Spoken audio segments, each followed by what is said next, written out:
नाशिकचं TCS धर्मांतरण प्रकरण आपल्याला माहिती आहे आणि निदा खानला जामीन मंजूर झालेला आहे। आरोपी निदा खानला जामीन देताना कोर्टानं श्रीकृष्णाचा दाखला दिला। श्रीकृष्णाप्रमाणे तुरुंगात बाळाला जन्म देण्याची वेदना महिलेसाठी असह्य आहे। नाशिक विशेष न्यायालयानं महत्त्वाचा निकाल दिलेला आहे, निर्णय दिलाय। बाळाच्या हितासाठी आरोपी निदा खानला जामीन मंजूर केला गेलाय। TCS महिला अत्याचार आणि धर्मांतरण प्रकरणातील आरोपी निदा खानला नाशिकच्या विशेष न्यायालयानं जामीन मंजूर केलाय।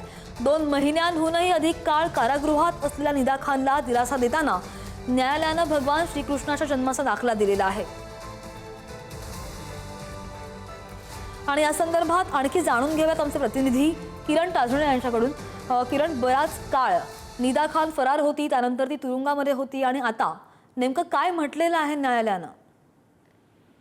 सध्या खरं म्हणजे हा संपूर्ण निकाल देत असताना नाशिकच्या विशेष न्यायालयानं श्रीकृष्णाचा दाखला दिलेला आहे। निदा खान TCS प्रकरणातली एक प्रमुख आरोपी आहेत आणि त्या सगळ्या पार्श्वभूमीवर वेळोवेळी तिचा जामीन अर्ज देखील फेटाळण्यात आलेला होता। मात्र विशेष न्यायालयानं तिला जामीन दिलेला आहे आणि हा जामीन देत असताना काही अटी शर्ती देखील दिलेल्या आहेत। मात्र या सगळ्या दरम्यान एक महत्त्वाची टिप्पणी न्यायालयाच्या माध्यमातून करण्यात आलेली आहे, ती म्हणजे आरोपी निदा खान ही 5 महिन्यांची गर्भवती आहे हे विवादित नाही।